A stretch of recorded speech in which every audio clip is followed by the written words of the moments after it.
Génesis capítulo 25, verso 19 al 23 dice así: estos son los descendientes de Isaac, hijo de Abraham. Abraham engendró a Isaac, y era Isaac de 40 años cuando tomó por mujer a Rebeca, hija de Betuel arameo, de Padán Aram, hermana de Labán arameo. Y oró Isaac a Jehová por su mujer, que era estéril, y lo aceptó Jehová, y concibió Rebeca su mujer. Y los hijos luchaban dentro de ella, y dijo: si es así, ¿para qué vivo yo? Y fue a consultar a Jehová, y le respondió Jehová: 2 naciones hay en tu seno, y 2 pueblos serán divididos desde tus entrañas. El un pueblo será más fuerte que el otro pueblo, y el mayor servirá al menor. Yo quiero hablarte en este día bajo el tema: cuando parece que Dios no está obrando. Cuando parece que Dios no está obrando. ¿Cuántos están listos? Vamos a orar. Padre, te damos gracias por este día. Háblanos en este momento. Háblanos de una manera personal. Ilumina nuestro entendimiento al entrar juntos a las Escrituras, para comprender que estos no son relatos obsoletos, antiguos del ayer. Estas historias son reales y podemos aprender del ejemplo de estas personas, de lo bueno y lo malo. Ayúdanos a fortalecer nuestra fe en este día, para que incluso cuando parece que tú no estás obrando, podamos sustentar nuestra fe y creer que lo que tú has dicho lo cumplirás, que lo que tú has prometido vendrá a cumplimiento, que no es una pérdida de tiempo invocar el nombre de Jehová. Háblanos en este día y sustenta nuestra fe. Lo pedimos en tu nombre. Todos decimos amén y amén. Pueden ocupar su lugar. Cuando parece que Dios no está obrando. Como hijos de Dios, la Biblia nos enseña, tanto en el Antiguo como en el Nuevo Testamento, que seguir a Dios es un estilo de vida caracterizado por la fe. Es más, el día de hoy llamamos a los cristianos comúnmente creyentes, porque como esa misma palabra implícitamente nos revela, el cristiano vive por la fe. Así lo diría el apóstol Pablo en la carta o el libro a los Romanos, citando otro pasaje del Antiguo Testamento, cuando Pablo dijo: mas el justo, ¿por qué vivirá, iglesia? Por la fe vivirá. La Biblia nos dice que sin fe es imposible agradar a Dios. La fe es indispensable en la vida del creyente. Pero el creer en Dios y el cultivar fe es un desafío, es un proceso. Porque hemos creído en un Dios que no vemos, que no hemos palpado, sin embargo en quien hemos puesto toda nuestra esperanza y confianza. En otro pasaje neotestamentario, particularmente en Efesios 2, Pablo nos dice que nosotros somos salvos en Cristo Jesús por gracia, por medio de la fe. La fe es extremadamente importante. Y esto implica que en el proceso de caminar con Dios van a haber momentos en los cuales es más difícil creerle. Porque ¿cuántos podemos ser sinceros el día de hoy y reconocer que es fácil, y me atrevo a sumarle, es agradable creerle a Dios cuando obtienes lo que le has pedido? ¿Cuántos coinciden con eso? Es fácil y es agradable creerle a Dios cuando recibes lo que le has pedido. Pero ¿cuántos saben que es difícil creerle a Dios cuando parece que Él no está obrando en tu vida? Es una prueba, es un desafío seguir creyendo cuando Dios sana a otros, bendice a otros, prospera a otros, cuando otros reciben su milagro y tú sigues pacientemente esperando en Dios. Cuando las familias de otros parecen ser unidas y llenas de armonía y la tuya está pasando luchas y pruebas. Cuando ves incluso a no creyentes que prosperan, impíos que prosperan, y tú como hijo de Dios a veces estás subsistiendo, estás luchando por sobrevivir y no estás floreciendo como quisieras hacerlo, es una prueba, es difícil creerle a Dios cuando parece que Él no está obrando.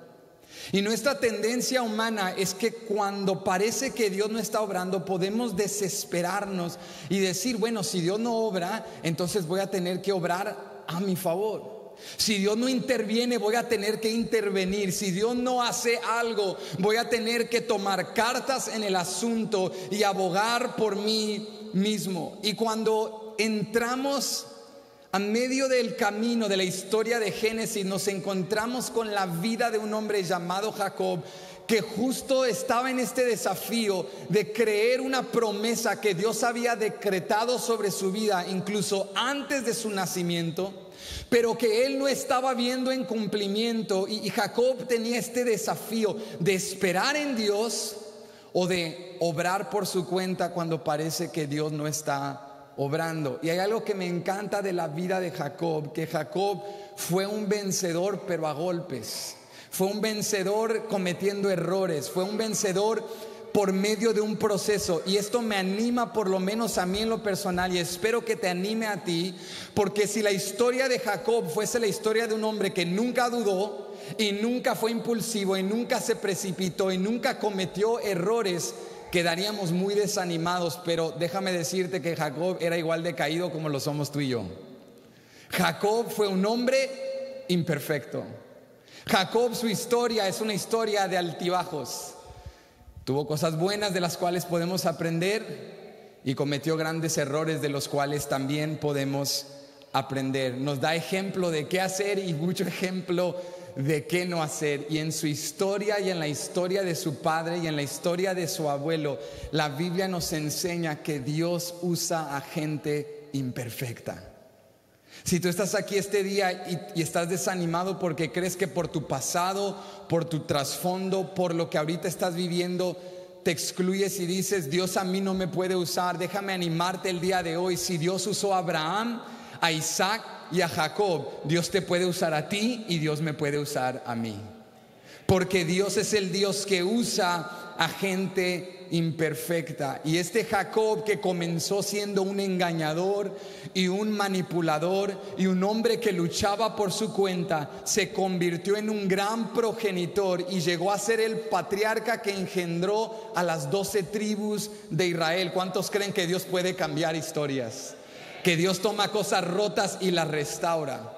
Puede tomar una familia dividida, una familia en desunión, una familia con favoritismos como lo fue la familia de Jacob y Esaú, y puede reconciliar lo que humanamente hablando no tenía reconciliación. Dios es el Dios que puede restaurar todas las cosas. Pero cuando entramos a Génesis 25, antes de abordar la vida de Jacob y aprender de su ejemplo, aprendemos una gran lección de los padres de Jacob. Porque el nacimiento de Jacob y de su hermano gemelo no vino de un momento para el otro, no fue de una manera normal, fue un proceso en el cual Dios desafió la fe de sus padres, e Isaac y Rebeca tuvieron que aprender a confiar en Dios incluso cuando parece que Dios no está obrando. Y lo primero que aprendemos en el ejemplo de sus padres, lo primero que aprendemos particularmente en el ejemplo de Isaac, es que cuando parece que Dios no está obrando, lo primero que debes hacer es volver a confiar en su palabra. Cuando parece en tu vida que Dios está desinteresado, que Dios está desconectado y lejano, lo primero que debes hacer es confiar en su palabra. Mira, la vida de Jacob, aunque es una vida bastante personal, realmente es solo parte de una historia mayor. Jacob es solo parte de una historia más grande, porque el libro de Génesis nos enseña que la vida de Jacob está directamente ligada a la vida de su padre y de su abuelo. En otras palabras, la vida de Jacob viene a ser el cumplimiento de una promesa generacional. Aunque Jacob estaba experimentando su propio proceso, él realmente era parte de algo que Dios había prometido antes de su existencia, antes de su nacimiento. Dios había declarado una palabra, y él quizá no entendía del todo que él llegaría a ser uno de los patriarcas. Él no entendía cómo Dios del todo iba a utilizar su vida. Pero la promesa que viene a cumplirse en Jacob comienza con un hombre llamado Abraham. Y encontramos la promesa que Dios le da en Génesis capítulo 12, versículo 1 y 2.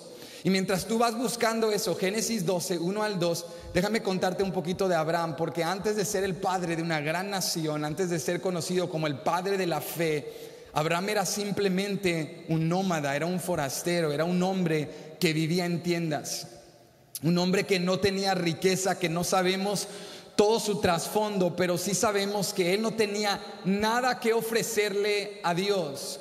Dios no elige a Abraham porque él tenía una cierta justicia. Dios no elige a Abraham por sus muchas riquezas. A lo contrario, Abraham llegó a ser lo que fue porque Dios lo escogió. Cuando él llega a nuestra historia, él no tiene nada que ofrecerle a Dios, pero Dios lo llama y dice Génesis 12, 1 al 2, pero Jehová había dicho a Abraham: vete de tu tierra y de tu parentela y de la casa de tu padre a la tierra que te mostraré, y haré de ti una nación grande, y te bendeciré y engrandeceré tu nombre, y serás de bendición. Mira esto. Abraham está en tierra de su padre, lejos de Dios, viene de una familia de gente pagana. Sin embargo, Dios lo llama. Y cuando Dios lo llama, Dios le da una palabra. ¿Le da qué? Una palabra. No le da nada más. ¿Te das cuenta? Todavía no le ha dado la promesa, no le ha dado el cumplimiento del pacto, no le ha dado la tierra y todas estas cosas. Al inicio lo que Dios le da es una palabra. Y parece ser algo muy ligero, parece ser algo muy mínimo, pero tienes que entender que la palabra de Dios es valiosa y tiene autoridad por su carácter, porque Dios es fiel, y si Dios es fiel, su palabra también es fiel. Cuando tú y yo consideramos al ser humano, por ejemplo, el ser humano, incluso tu cónyuge, gente que tú amas, con quien estás muy cercano, hay una confianza, pero no hay una confianza en todos los sentidos, porque si somos sinceros y nos autoexaminamos, aquí en planeta Tierra no puedes confiar del todo, con toda tu alma, en el ser humano, porque todos somos limitados. Nuestra confianza en alguien crece a la medida que la palabra de esa persona se comprueba con actos y nos demuestran que son confiables. Pero incluso con todo lo que nos demuestre, nuestra confianza llega a un tope, porque incluso tu cónyuge, a quien amas, tiene limitaciones. Tus hijos, a quienes amas, tus padres, tus conocidos, el gobierno, la gente en tu círculo de influencia tienen limitaciones. Por eso cuando una pareja está haciendo votos en esa ceremonia, ¿verdad?, de bodas, no entendíamos del todo lo que estábamos diciendo. Ahí estábamos emocionados en salud y en enfermedad, en riqueza y en pobreza, en lo bueno y en lo malo, porque no hemos estado enfermos juntos. Éramos novios, tú te enfermabas y te cuidaba tu mami, no te cuidaba yo.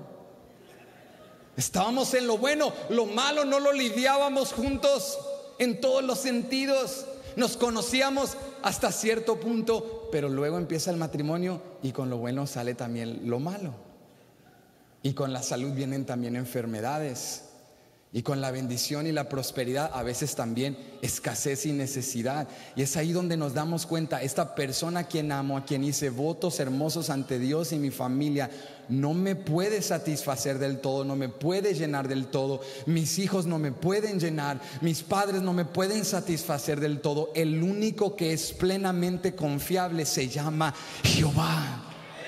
Dios es el único que nunca vas a dudar de su palabra. Y no me malentiendas, no estoy promoviendo una desconfianza en tu matrimonio, en tu hogar, en tu familia, pero lo que sí quiero enfatizar es que confiar en el hombre siempre tiene una limitación, pero confiar en Dios es distinto. Dios, dice la Biblia, no es hombre para que mienta, ni hijo de hombre para que se arrepienta. Y es importante comprender esto, porque alguien leería esta historia y diría: Abraham, ¿estás loco? ¿Cómo vas a dejar tu hogar y tu familia y tu trasfondo y tu pasado y seguir a un Dios que no conoces basado en su palabra? Cuando Abraham caminó por fe, lo hizo porque creía algo acerca de Dios. Si este Dios es verdadero y fiel, su palabra es verdadera y fiel. Abraham se lanza en obediencia. Y nos dice luego Pablo que por eso su fe le fue contada por justicia. Dios le da una palabra y en esa palabra él camina y él avanza. Déjame animar a alguien el día de hoy. Quizá tú tengas muchas necesidades y te hagan falta bastantes cosas, pero si tienes una palabra de parte de Dios, tienes más de lo que tú pensabas. Quizá estás pasando circunstancias devastantes, pero si tienes una promesa de parte de Dios, si te fundamentas en la palabra de Dios, si crees lo que Dios ha dicho, si crees lo que has leído en el libro sagrado, si te aferras a las promesas de Dios, has confiado en un Dios que no se cansa, que no se debilita, que no olvida, que no toma siestas, que no toma vacaciones, que es el mismo ayer, hoy y para siempre. Puedes creer que la palabra de Dios es veraz, porque Dios es fiel y verdadero. Si tienes una palabra, tienes más de lo que piensas. La palabra de Dios es verdad. Y cuando te llenas de esa verdad, te sustentas. Quizá ahorita no he visto el cumplimiento, pero tengo una palabra. Quizá mi hogar ahorita está en desunión, pero tengo una promesa de parte de Dios. Tengo hijos que no han vuelto a los caminos del Señor, pero tengo una palabra de Dios. Y tener una palabra de parte de Dios no es tener poco, iglesia. Tener una palabra de Dios es tener mucho. Pero la historia de Abraham no llega a su cumplimiento en un instante. Nos dice luego la narrativa de Génesis que fue un proceso. Recibe la promesa, obedece y actúa en fe y en obediencia. Pero luego viene una prueba, porque mientras Abraham está avanzando, la Biblia dice que cuando Dios llama a Abraham tenía 75 años. Ya era un hombre anciano, ya era un hombre desarrollado, convivencia, experiencia. Y cuando él abraza esta promesa, Abraham naturalmente comienza a preguntarse: Dios, ¿cómo lo vas a hacer? ¿Cómo lo vas a hacer? Yo soy un anciano, mi esposa Saraí es una anciana, y antes de llegar a ser Abraham y Sara, los padres de una gran nación, eran Abraham y Saraí, una pareja que tenía una promesa, pero no el cumplimiento de ella. Y están caminando y comienzan a dudar y hacen lo que muchos hacemos cuando parece que Dios no está obrando: se precipitaron. Toca al que está a tu lado y dile: no te precipites, no te precipites. Díselo, no te precipites, espera en Dios. Espera en Dios. Porque dice el libro de Génesis que comienzan a desesperarse y Saraí está viendo el tiempo pasar y dice: bueno, pues ya no soy joven y el tiempo está pasando, y que si Dios no cumple la promesa, y comienzan a hablar como matrimonio y comienzan a desesperarse. Y Saraí saca una idea terrible y sienta a Abraham y le dice: mira, Dios dijo que nos va a bendecir. Y en el pacto Dios había prometido 3 cosas.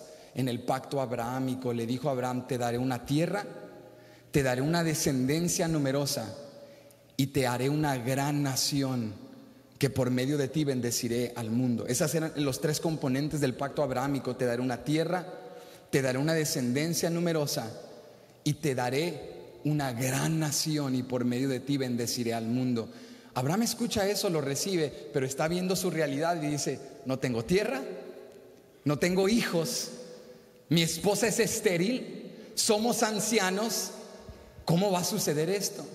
Y cuando tú estás viendo a tu alrededor y parece que Dios está desconectado, puedes precipitarte, puedes desesperarte, puedes tratar de hacerlo a tu manera. Y Saraí le dice a Abraham: mira, yo tengo una esclava egipcia, se llama Agar. ¿Por qué no te acuestas con ella y que ella te dé un hijo? Y a ver si así forzamos la bendición de parte de Dios. Entonces toma a mi esclava, a mi sierva como concubina. Y Abraham, muy obediente, dice: sí, amor, está bien. Y se va con Agar, en lugar de detenerse y decir: no, espérate, eso está mal, eso es pecar ante Dios. Dios nos dio una promesa, y aunque no tenemos el hijo, tenemos una palabra de parte de Dios. Aunque no tengo ahorita la bendición, no me voy a infiltrar a hacer algo indebido. No voy a precipitarme y caer en pecado. No voy a forzar, no voy a acudir en bancos y en deudas y en cosas y en otras partes, lo que sé que solamente viene del parte de Dios del cielo. Voy a esperar en Dios, voy a confiar en su palabra. Pero no, Abraham se precipitó. Y luego engendró con esta sierva esclava egipcia un hijo llamado Ismael. Y cuando parece la narrativa que todo se fue abajo, que ya no hay esperanza, que el hombre Abraham y Sarai destruyeron el pacto, Dios vuelve a visitar a Abraham y le habla de nuevo. ¿Sabes qué nos enseña esto? Que cuando Dios da una palabra, Dios nunca abandona la labor de sus manos. Que incluso cuando tú y yo somos infieles, Dios permanece fiel. ¿Cuántos pueden reconocer que si estamos aquí el día de hoy, no es por nuestra fidelidad, sino por la gracia de Dios, por el favor inmerecido de Dios, por la misericordia de Dios? Si esto radicara en nuestra conducta, ya hubiésemos terminado a media pista. Pero por un Dios que permanece fiel, por un Dios que honra sus pactos, por un Dios que cumple sus promesas, por un Dios que lo que dice se hace, estamos donde estamos. Alguien que le dé gracias el día de hoy, que le diga: Dios ha sido fiel a tu palabra. Dios visita a Abraham de nuevo, y Dios le dice a Abraham: este no es el hijo, va a venir el hijo de la promesa. Y Abraham escucha eso y dice: ok, Dios, quiero creerte, pero ¿cómo? Yo tengo el hijo de una esclava, yo cometí un error. Y Dios le dice: no, Sara va a tener un hijo. Y dice Génesis que Sara estaba fuera de la tienda por la puerta escuchando. Yo creo que era latina esa mujer, yo creo que era latina, porque estaba afuera de la puerta así escuchando. Y comienza a reírse. Sara comienza a reírse de lo que Dios le está diciendo. Y cuando sale Abraham, le dice a Sara, y luego Dios le habla a Sara y le exhorta, le dice: ¿por qué te estabas riendo? Y luego Sara le dice: yo no me estaba riendo. Porque dice Génesis que tuvo miedo. Y Dios la regaña y le dice: no, sí te estabas riendo. Y mira lo que Dios le pregunta: ¿acaso habrá algo muy difícil para mí? ¿Acaso habrá algo tan difícil para mí? Tú estás viendo tu esterilidad, tú estás viendo tu edad, tú te estás preguntando cómo un hombre anciano va a engendrar, cómo yo, una mujer anciana ya pasada de tiempo, voy a dar a luz. Esto no tiene sentido, esto lógicamente no encaja, esto humanamente hablando no cuadra. Pero es que Dios le dice: no estamos hablando humanamente, no estamos hablando en términos de la lógica humana, estamos hablando en términos del Todopoderoso. No hay nada tan difícil para mí. Y aunque ellos habían sido infieles, Dios le habla de nuevo y le da una promesa. Y a los 100 años dice la Biblia que Abraham engendró a Isaac, tuvo al hijo de la promesa. Ya a los 25 años después de haber sido llamado por Dios, recibe al hijo de la promesa. ¿Y por qué es importante trazar este contexto cuando vamos a empezar la historia de la vida de Jacob? Porque cuando llegamos a Génesis 25, comienza nuestro relato en el verso 19 diciendo: estos son los descendientes de Isaac, hijo de Abraham. Abraham engendró a Isaac. Como que el escritor quiere que recordemos: no olvides el pasado. No olvides que Isaac no llegó aquí de la nada. No comienza diciendo: Isaac engendró a Jacob a tal año. No, dice: Abraham engendró a Isaac. Porque quiere que recordemos al Dios que es fiel por las generaciones, Lo primero que aprendemos en la historia de Isaac y de Rebeca es que ellos no fueron los primeros en luchar con esterilidad. Ellos no fueron los primeros en encontrarse con esta prueba. Los padres de Isaac vivieron la misma experiencia. Y hay algo poderoso al ver este ataque en sus vidas repetido. Si Dios lo hizo en Abraham, Dios lo puede hacer en Isaac. Si Dios lo hizo ayer, Dios lo puede hacer otra vez.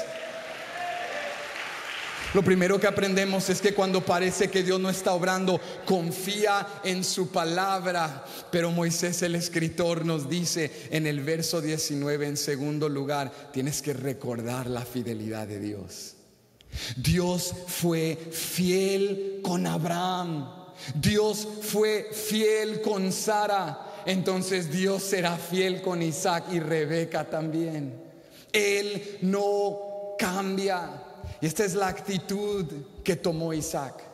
Isaac abrazó la promesa de Dios para su vida. Y cuando empezó a vivir el mismo desafío que vivieron sus padres, cuando después de casarse con Rebeca y estar tan contento y estar emocionados y estar visualizando su familia y lo que Dios haría, y de repente no pueden tener hijos, y pasan los años y no pueden tener hijos, y pasan los años y Isaac dice: esto lo he visto antes. Esta no es la primera vez que la esterilidad ha tocado la puerta de mi familia. Esto le pasó a mis papás y no voy a repetir los mismos errores. Isaac dice: no voy a traer una concubina en este matrimonio. No voy a intentar a mi manera. Voy a aprender de los errores de mis padres. Voy a aprender del pasado y vamos a confiar en la palabra de Dios. Vamos a recordar su fidelidad. Isaac tenía la convicción. Dios dijo que yo soy el hijo de la promesa. Dios dijo que yo sería el heredero del pacto. Entonces tengo que establecerme en esa palabra. Y yo quiero desafiar a alguien el día de hoy, porque a veces sientes que tener una palabra de Dios es tener poco. Pero escúchame, tener y recibir la palabra de Dios no es tener un buen deseo. No es tener una buena intención del cielo. No es tener positivismo. Es tener una garantía. Si Dios te lo dijo, Dios lo hará.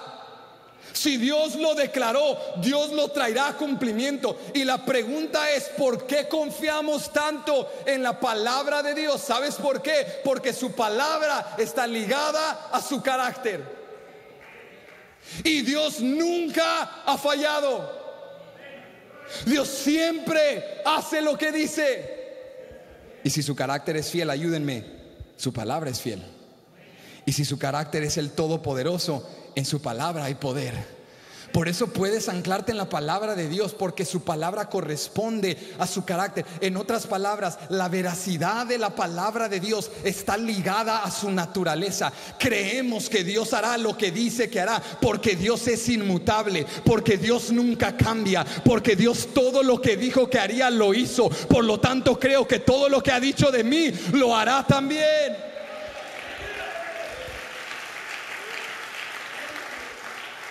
Tienes que recordar la fidelidad de Dios. Qué hermoso ejemplo de Isaac, que no repitió errores.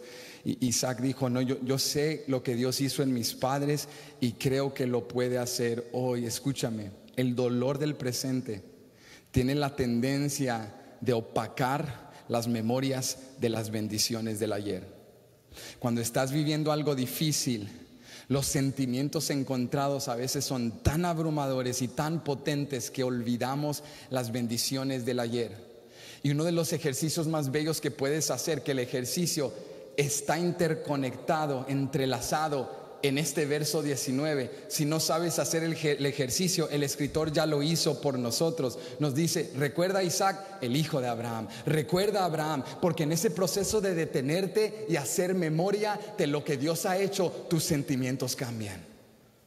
Cuando tú estás viviendo algo difícil y lo único que sientes es lo actual, tu circunstancia, Tú sabes cuando pasas esos momentos tan oscuros, no quieres ni salir de la cama, no quieres intentar de nuevo, no tienes las ganas de intentar, no tienes la energía, no tienes la motivación, pero comienzas a llenar tu mente de palabra de Dios. Comienzas a recordar lo que Dios ya hizo. Comienzas a leer las historias de las cosas extraordinarias y sobrenaturales que Dios hizo en las Escrituras, y esas verdades comienzan a sustentar tu fe, y de repente el desánimo se convierte en esperanza, y la tristeza se convierte en gozo, y la frustración se convierte en paz y en confianza. Cuando comienzas a hacer memoria de lo que Dios ha hecho, comienzas a recordar: ¿sabes qué? El Dios en el cual yo he creído es fiel. El Dios en el cual yo he creído es el Todopoderoso. Te preguntas como Dios le preguntó a Sara: ¿acaso hay algo demasiado difícil para mí? No, las circunstancias de la vida son cosas ligeras para Dios. Es cosa fácil para Dios, que sustenta la vida de un creyente, que es lo que fortalece tu fe. Lo que fortalece tu fe no es intención. Lo que fortalece tu fe no es buen deseo. Lo que fortalece tu fe es escuchar la verdad. Por eso a veces venimos a la iglesia y decimos: es que intenté, estoy intentando creer, pero no creo, me siento lleno de incertidumbre y de duda. Y es porque la Biblia nos dice: la fe no viene por el intento, la fe no viene por el esfuerzo, la fe no viene por pensamientos positivos, la fe viene por el oír la palabra de Dios. Cuando escuchas la verdad de Dios, cuando escuchas, por eso puedes venir a la iglesia desanimado, cabizbajo, pero luego empiezas a escuchar la verdad de Dios, lo que Dios hizo en Isaac, lo que Dios hizo en Abraham, lo que Dios hizo en los patriarcas, y comienzas a fortalecerte. Sabes, si Dios lo hizo por ellos, Dios lo puede hacer por mí. Y el escuchar la palabra de Dios te fortalece, el escuchar la verdad de Dios te sustenta para que creas un día más. El escritor nos dice: Isaac no llegó aquí de la nada. Isaac vino de Abraham.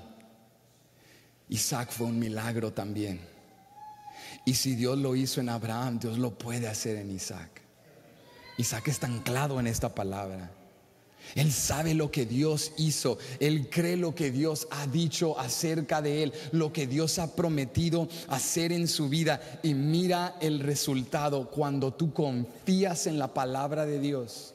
Y cuando tú te sustentas y te fortaleces recordando lo que Dios ha hecho, ¿sabes cuál es el resultado? Tienes una nueva fe fortalecida para clamar a Dios otra vez. Alguien que está desanimado no tiene ni las fuerzas ni las ganas de clamarle a Dios. Alguien que está triste, alguien que está lleno de duda, no tiene las fuerzas, el sustento interno para clamarle a Dios. Pero alguien que ha sustentado su fe con la palabra de Dios, con recuerdos de la fidelidad de Dios, tiene las fuerzas para clamar y pedir la ayuda de Dios. Y esto es exactamente lo que hace Isaac. Isaac no va y busca una concubina. Isaac no dice: vamos a hacerlo a nuestra manera. Isaac clama a Dios. Dice Génesis 25, mira lo que dice el verso 20: y era Isaac de 40 años cuando tomó por mujer a Rebeca, hija de Betuel arameo de Padán Aram, hermana de Labán arameo. Y oró Isaac a Jehová por su mujer, que era estéril, y lo aceptó Jehová, y concibió Rebeca su mujer. Cuando Isaac se encuentra con una circunstancia en la cual parece que Dios no está obrando, sustenta su confianza en lo que Dios ha prometido, y luego ¿qué hace? Clama a Dios. Clama a Dios. Oró Isaac a Jehová por su mujer. No se frustró con Rebeca, no culpó a Dios, no culpó a la naturaleza, no buscó un culpable. ¿Sabes qué hizo? Oró a Dios, tomó su angustia a Dios, tomó su afán y su estrés a Dios, lo puso en las manos de Dios y le dijo: Dios, ayúdame, lo hiciste en mis padres, creo que lo puedes hacer también en mí. Isaac nos enseña, cuando parece que Dios no está obrando, tienes que sustentar tu fe y volver a clamar a Él. Tienes que recurrir a Él y encontrar en Él refugio y esperanza. Isaac dice: yo sé qué hacer. Yo sé qué hacer cuando no sabes qué hacer. Yo sé qué hacer cuando ya no puedes hacer nada. Vamos a clamar a Dios. Vamos a buscar el rostro de Dios. Creo en su palabra, recuerdo su fidelidad. Vamos a clamar a Él. Pero para que tú y yo no tomemos esto mal y pensemos: wow, Isaac estaba triste y en una oración clamó y Dios le dio el milagro así de voladita. Vamos a volver a la escritura y vamos a darnos cuenta que esto fue un proceso. Di conmigo: esto fue un proceso. Esto fue un proceso. Mira lo que dice el inicio del verso 20. Nuevamente, presta atención aquí. Inicio del verso 20 dice: y era Isaac de 40 años cuando tomó por mujer a Rebeca. ¿Cuántos años tenía, iglesia, cuando se casó? 40 años. Pero ahora bríncate conmigo a la última parte del verso 26. La última parte, solo la última oración del verso 26 dice: y era Isaac de edad de 60 años cuando ella los dio a luz. Entonces, ¿cuántos años tenía Isaac cuando nacieron sus hijos? 60 años. ¿Cuántos años de por medio? 20 años. Alguien diga: fue un proceso. 20 años Isaac esperó en Dios. Ahora te hago una pregunta: ¿tú crees que la oración del verso 20 fue la primera oración que él hizo en 20 años? No, Isaac venía orando por 2 décadas. Por 2 décadas le estaba creyendo a Dios. Por 20 años estaba clamando por su milagro. ¿Qué nos enseña esto? Que tienes que clamar a Dios y luego tienes que clamar otra vez. Y luego tienes que clamar otra vez. Tienes que aprender a confiar en Dios. Y demuestras confianza cuando sientes la angustia, sientes el afán, sientes la preocupación. Viene a visitarte la incertidumbre y en lugar de hacer lo que hicieron Abraham y Sara, haces lo que hizo Isaac. Clamas a Dios y esperas en Él. Alguien escuchará esto y dirá: pero ¿de qué bien me hace orar cuando nada cambia? Oré hoy, nada cambió. Oré mañana, nada cambió. Oraré los próximos días, nada cambiará. ¿De qué me sirve orar? Pero orar no es pérdida de tiempo. Orar es hablar con aquel que todo lo puede. Hace un tiempo atrás, uno de mis hijos vio algo en las noticias horrible que estaba pasando. No lo reciente, algo hace unas semanas. Estaba muy afectado por lo que vio y me dice: papá, ¿por qué esto pasa en el mundo? Y hacia su edad pequeña tuve que explicarle: vivimos en un mundo caído, fracturado, afectado por el pecado. Pero luego me hizo una excelente pregunta. Me dijo: papá, ¿pero qué podemos hacer? ¿Qué podemos hacer? Y yo le dije: hijo, podemos orar.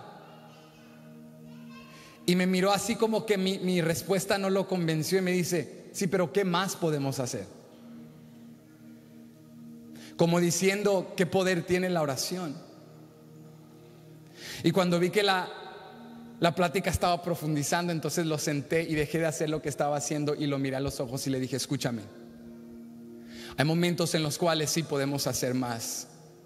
Hay momentos en los cuales tomar de tus manos y ayudar está accesible, está al alcance. Hay momentos en los cuales dar y contribuir económicamente está a tu alcance. Hay momentos en los cuales intervenir y hacer algo está a tu alcance. Pero incluso cuando hay momentos en los cuales no puedes hacer nada, puedes orar. Y orar es más poderoso, porque orar es invocar ayuda a alguien que todo lo puede.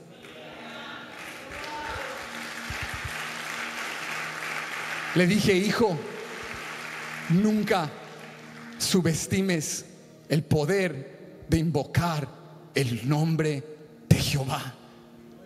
Incluso cuando no puedes hacer nada, clama a Dios. Cuando no sabes qué hacer, clama a Dios. Cuando no sabes a quién acudir, invoca el nombre de aquel que todo lo puede. Clamar a Dios no es pérdida de tiempo, porque alguien examina su vida y dice: ¿de qué me sirve orar y dar y buscar y contribuir y servir a un Dios que no veo, que no puedo palpar, que no me ha dado todo lo deseado, que no me ha dado todo lo que he pedido? ¿De qué me sirve orar por 20 años si no he visto el cumplimiento? Pero yo quiero decirte, el ejemplo de Isaac no es una garantía de que cuando tú oras vas a recibir lo que estás pidiendo. Yo no te estoy diciendo el día de hoy, si sigues orando, Dios te va a dar el milagro, Dios te va a bendecir, porque eso solo lo conoce el Dios soberano. Desconozco el mañana, pero algo sí te puedo decir: cuando sigues clamando, no recibirás quizás siempre lo que quieres, pero siempre recibirás lo que necesitas. Cuando invocas a Dios, siempre recibes lo que necesitas. Puedes orar por 20 años y quizá no recibas el milagro, pero recibirás cada día las fuerzas para seguir esperando, la fe para seguir creyendo, el denuedo para seguir testificando. No lo ha hecho en mí, pero lo hizo en Abraham, lo hizo en Isaac y lo puede hacer otra vez. El que invoca el nombre de Jehová no echa suerte, sala y se va. No son palabras como hojas que se lleva el viento. El que invoca el nombre de Jehová, el que ha recibido en Cristo la potestad de ser hecho hijo de Dios, el que dice libremente en espacios sagrados, en callejones, en casa, en donde quiera que esté, en el trabajo, en la vecindad, en un salón escolar, y invoca el nombre de Jehová, el que en Cristo es hijo de Dios, puede decir: Abba Padre, te necesito, ayúdame. Lo hiciste en ellos, hazlo también en mí. Yo no puedo garantizarte que lo hará, pero ¿quién soy yo para no predicarte la verdad? Él es el Dios que abre mares en dos. Él es el Dios que toma la estéril y da a luz, que en lugares desérticos y áridos Él hace ríos fluir de agua viva. Él es el Dios que resucita muertos solo con decretar la palabra. Y si lo hizo en ellos, iglesia, lo puede hacer otra vez. Clamar a Dios no es perder tu tiempo. Clamar a Dios es lo mejor que puedes hacer cuando no sabes qué hacer. Por eso el salmista nos anima y dice: busqué a Jehová y Él me oyó y me libró de todos mis temores.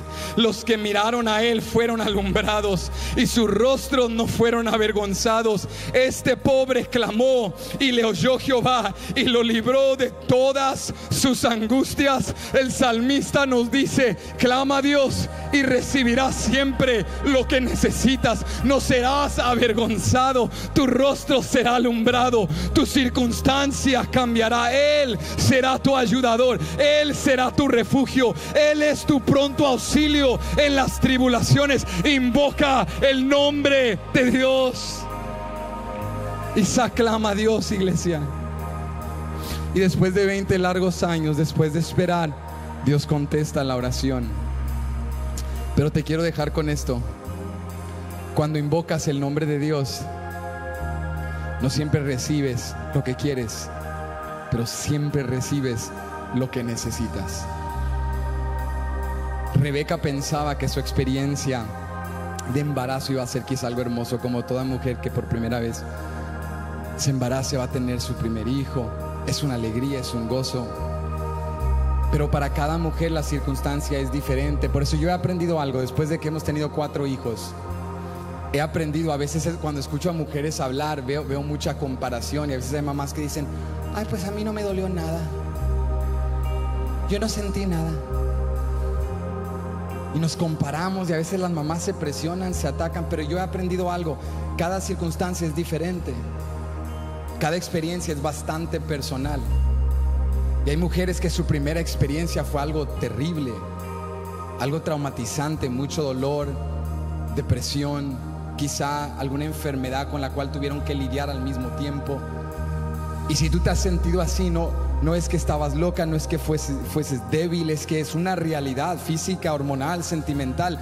Y yo creo que te puedes identificar, si tú has vivido eso, te puedes identificar con Rebeca. Ella estaba tan emocionada por embarazarse y de repente su embarazo dio un giro. Mira lo que dice la Biblia en el versículo 22. Dice el versículo 22: y los hijos luchaban dentro de ella y dijo: si es así, ¿para qué vivo yo?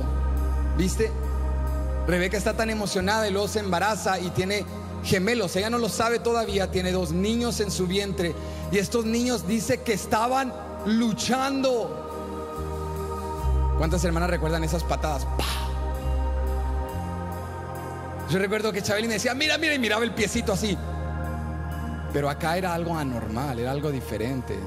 Dice Génesis, no solo eran movimientos del niño, patadas del... eran 2 niños luchando en su vientre. Era un dolor agonizante, era algo horrible, al grado que Rebeca dice: si esto es así, ¿para qué vivo yo? Esto no es lo que yo esperaba. Esto es demasiado para mí. Porque cuando invocas el nombre de Jehová, no siempre te da lo que querías, lo que esperabas, pero siempre te dará lo que necesitas. Y cuando Dios interviene en tu vida, porque dices: Dios, parecía que no estaba sobrando y ahora está sobrando, pero mejor no obres tanto porque esto no está fácil. Pero ¿sabes qué haces? ¿Sabes qué nos enseña Rebeca? Invoca el nombre de Dios otra vez. Clama a Él otra vez. Él te dio las fuerzas para embarazarte. Él hizo el milagro. Y si el embarazo es difícil, Él te ayudará también en el proceso. Fíjate lo que ella hace. Hizo lo mismo que hizo Isaac. Dijo: ¿para qué vivo yo? Pero no se hundió en la depresión, no se detuvo, no se estancó. Fue a consultar a Jehová. ¿Qué hizo?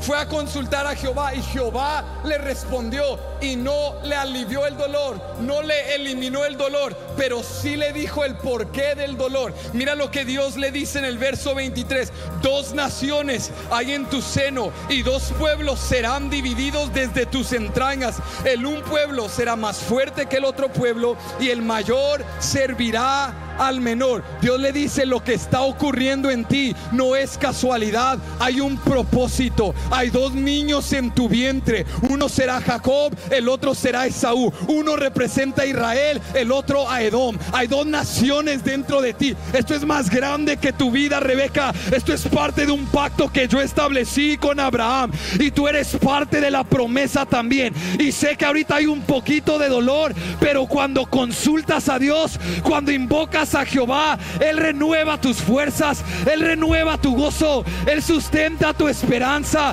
Él te dice: parecía que no estaba obrando, pero he estado aquí todo el tiempo. Tu dolor no es en vano. Hay 2 naciones dentro de ti. Voy a hacer algo grande a través de ti. Tu dolor tiene un propósito.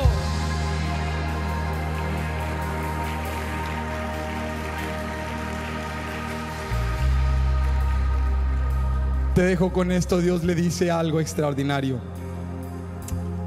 Porque en este mundo, en esta cultura, el primer hijo en nacer, el primogénito, recibía la doble porción de la herencia, de la bendición.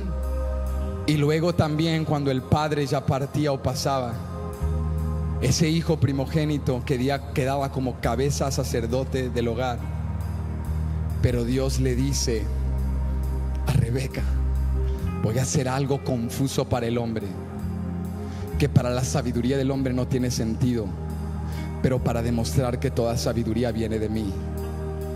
Que yo no siempre busco al primero, que a veces el primero será último y el último será primero. Que yo tomo al menos esperado, al que no pertenecía, al que nadie espera. Quiero decirte, Rebeca, que en este caso el menor va a gobernar sobre el mayor. Yo voy a hacer algo diferente. Antes de nacer, Dios ya había decretado sobre Jacob: yo tengo un propósito sobre tu vida. Yo voy a hacer algo grande en ti. Pero Jacob no llegó aquí de la nada.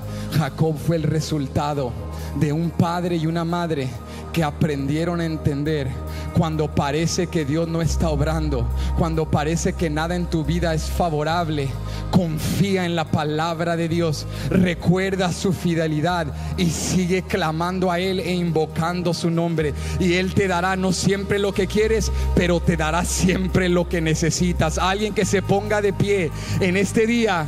Este altar está abierto donde tú quieras en este santuario, pero alguien que le diga: Dios, voy a invocar tu nombre, voy a clamar a ti, sustenta mi gozo, renueva mi ánimo, he escuchado y he creído, tú eres quien dices que eres. Ese es el sustento de la fe, no voluntad del hombre, sino verdad de Dios. He escuchado, he creído, lo hiciste en ellos, lo puedes hacer otra vez. Vamos, Dios está aquí, Dios está aquí.